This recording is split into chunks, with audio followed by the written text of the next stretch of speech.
आपका स्वागत है हमारे YouTube चैनल शिक्षा सखा पर। आज मैं आपके लिए लेकर आई हूँ कक्षा 6 वसंत भाग 1 का 10वां पाठ। पाठ का नाम है संसार पुस्तक है।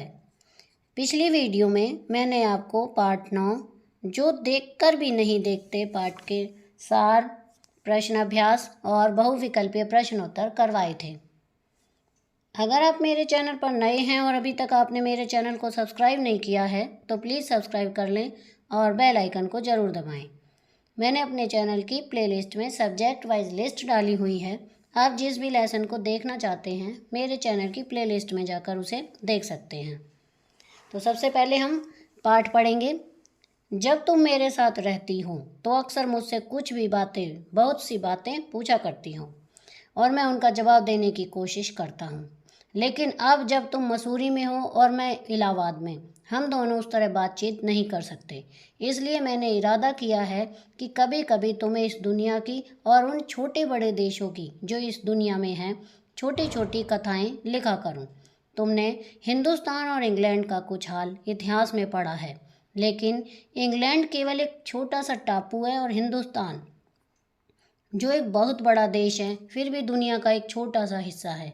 अगर तुम्हें इस दुनिया का कुछ हाल जानने का शौक है तो तुम्हें सब देशों का और उन सब जातियों का जो इसमें बसी हुई हैं ध्यान रखना पड़ेगा, केवल उस एक छोटे से देश का नहीं जिसमें तुम पैदा हुई हो। मुझे मालूम है कि इन छोटे छोटे खतों में बहुत थोड़ी सी बातें ही बतला सकता हूँ, लेकिन मुझे आशा है कि इन थोड़ी सी बातों को भी तुम शौक से पढ़ोगी और समझोगी कि दुनिया एक है और दूसरे लोग जो इसमें आबाद हैं हमारे भाई बहन हैं।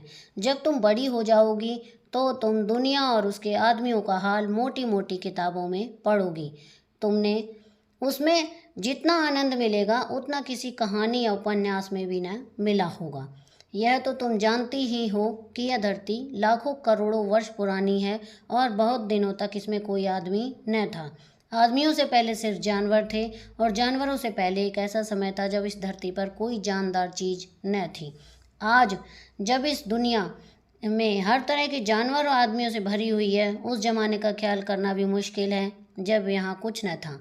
लेकिन विज्ञान जानने वालों और विद्वानों ने, जिन्होंने इस विषय को खूब सोचा और पढ़ा है, लिखा है कि एक ऐसा समय था जब यह धरती बेहद गर्म थी और इस पर कोई जानदार चीज़ नहीं रह सकती थी। और अगर हम उनकी किताबें पढ़ें और पहाड़ों और जानवरों की पुरानी हड्डियों को गौर से देखें तो हमें खुद मालूम होगा कि ऐसा समय ज़रूर रहा होगा। तुम इतिहास की किताबों में ही पढ़ सकती हो, लेकिन पुराने ज़माने में तो आदमी पैदा ही न हुआ था, किताबें कौन लिखता? तब हमें उस ज़माने की बातें कैसे मालूम हों? यह तो नहीं हो सकता कि हम बैठे बैठे हर बात सोच लें। यह बड़े मज़े की बात होती, क्योंकि हम जो चीज़ चाहते सोच लेते, सुंदर परियों की कहानियाँ गढ़ लेते। लेकिन जो कहानी किसी बात को देखे बिना ही गढ़ ली जाए वह ठीक कैसे हो सकती है?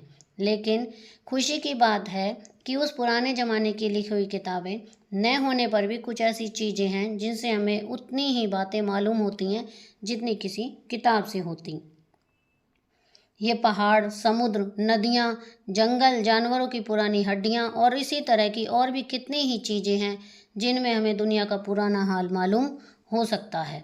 मगर हाल जानने का असली तरीका यह नहीं कि हम केवल दूसरों की लिखी हुई किताबें पढ़ लें, बल्कि खुद संसार रूपी पुस्तक को पढ़ें। मुझे आशा है कि पत्थरों और पहाड़ों को पढ़कर तुम थोड़े ही दिनों में उनका हाल जानना सीख जाओगी। सोचो, कितनी मज़े की बात है, एक छोटा सा रोड़ा जिसे तुम सड़क पर या पहाड़ के नीचे पड़ा हुआ देखती हो, शायद संसार की पुस्तक का छोटा सा पृष्ठ हो। शायद उससे तुम्हें कोई नई बात मालूम हो जाए। शर्त यही है कि तुम्हें उसे पढ़ना आता हो। कोई जवान उर्दू, हिंदी या अंग्रेजी सीखने के लिए उसके अक्षर सीखने होते हैं। इसी तरह पहले तुम्हें प्रकृति के अक्षर पढ़ने पड़ेंगे, तभी तुम उसकी कहानी, उसके पत्थरों और चट्टानों की किताबों से पढ़ सकती हो। शायद अब भी तुम उसे थोड़ा थोड़ा पढ़ना जानती हो। जब तुम कोई छोटा सा गोल चमकीला रोड़ा देखती हो तो क्या वह तुम्हें कुछ नहीं बतलाता? यह कैसे गोल, चिकना और चमकीला हो गया और उसके खुरदरे किनारे या कोने क्या हुए? अगर तुम किसी बड़ी चट्टान को तोड़कर टुकड़े टुकड़े कर डालो तो हर एक टुकड़ा खुरदरा और नोकीला होगा। यह गोल चिकने रोड़े की तरह बिल्कुल नहीं होता। फिर यह रोड़ा इतना कैसे इतना चमकीला, चिकना और गोल हो गया। अगर तुम्हारी आंखें देखें और कान सुने तो तुम उसी के मुंह से उसकी कहानी सुन सकती हो। वह तुमसे कहेगा कि एक समय था जिसे शायद बहुत दिन गुजरे हों, वह भी एक चट्टान का टुकड़ा था, ठीक उसी टुकड़े की तरह जिसमें किनारे और कोने थे, जिसे तुम बड़ी चट्टान से तोड़ती हो। शायद वह किसी पहाड़ के दामन में पड़ा रहा, तब पानी आया और उसे बहाकर छोटी घाटी तक ले गया। वहां से एक पहाड़ी नाले से ढकेलकर उसे एक छोटे से दरिया में पहुंचा दिया। इस छोटे से दरिया से वह बड़े दरिया में पहुंचा।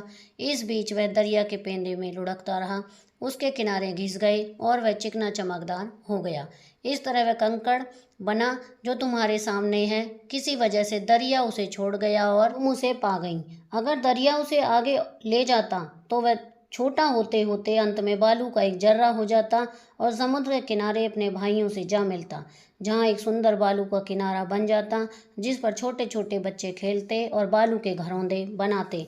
अगर एक छोटा सा रोड़ा तुम्हें इतनी बातें बता सकता है तो पहाड़ों और दूसरी चीज़ों से जो हमारे चारों तरफ हैं हमें और कितनी बातें मालूम हो सकती हैं। जवाहरलाल नेहरू, अंग्रेजी से अनुवाद प्रेमचंद। लेखक के बारे में अब हम पढ़ेंगे। जवाहरलाल नेहरू 14 नवंबर 1889 से 27 मई 1964 तक आज़ाद भारत के प्रथम प्रधानमंत्री थे। बच्चों से उन्हें बेहद लगाव था। वे चाचा नेहरू के नाम से जाने जाते हैं। उनकी बेटी इंदिरा जब 10 वर्ष की थी, नेहरू जी ने उन्हें अनेक चिट्ठियां लिखीं। इसमें बताया गया कि पृथ्वी की शुरुआत कैसे हुई और मनुष्य ने अपने आप को कैसे धीरे धीरे समझा, पहचाना। ये चिट्ठियां बच्चों में अपने आसपास की दुनिया के बारे में सोचने, समझने और जानने की उत्सुकता पैदा करती हैं। नेहरू जी को अपने देश के बारे में बोलने बताने में विशेष आनंद आता था। ये सभी चिट्ठियाँ पिता के पत्र पुत्री के नाम पुस्तक में संकलित हैं। संसार पुस्तक है। इसी पुस्तक से साभार लिया गया है। खास बात यह है कि ये पत्र नेहरू जी ने अंग्रेजी में लिखे थे और इनका हिंदी में अनुवाद हिंदी के मशहूर उपन्यासकार मुंशी प्रेमचंद ने किया है। अब हम इस पाठ के प्रश्न अभ्यास करेंगे। पहला प्रश्न है, लेखक ने प्रकृति के अक्षर किन्हें कहा है? उत्तर है, लेखक ने प्रकृति के अक्षर पत्थरों और चट्टानों के छोटे छोटे टुकड़ों को कहा है। प्रश्न 2, लाखों करोड़ों वर्ष पहले हमारी धरती कैसी थी? इसका उत्तर है, लाखों करोड़ों वर्ष पहले हमारी धरती बहुत गर्म थी। इस पर ऑक्सीजन नहीं थी, इसलिए प्राणी जगत का होना असंभव था। इसका पता हमें पहाड़ों और पुराने जानवरों की हड्डियों के अध्ययन से चलता है। प्रश्न 3, दुनिया का पुराना हाल किन चीज़ों से जाना जाता है? कुछ चीज़ों के नाम लिखो। इसका उत्तर है, दुनिया का पुराना हाल जानने के लिए पहाड़, समुद्र, सितारे, नदियाँ, जंगल, जानवरों की पुरानी हड्डियाँ और इसी तरह की अन्य वस्तुएं हैं जिनका हम अध्ययन करते हैं। प्रश्न 4, गोल चमकीला रोड़ा अपनी क्या कहानी बताता है? इसका उत्तर है, गोल चमकीला रोड़ा किसी पहाड़ के टुकड़े टुकड़े होने पर एक खुरदरा और नुकीला टुकड़ा होगा जिसे नदी बहाकर छोटी घाटी तक ले गई। वहां से पहाड़ी नाला ढकेलकर छोटी दरिया तक ले गया। छोटे दरिया से बड़े दरिया।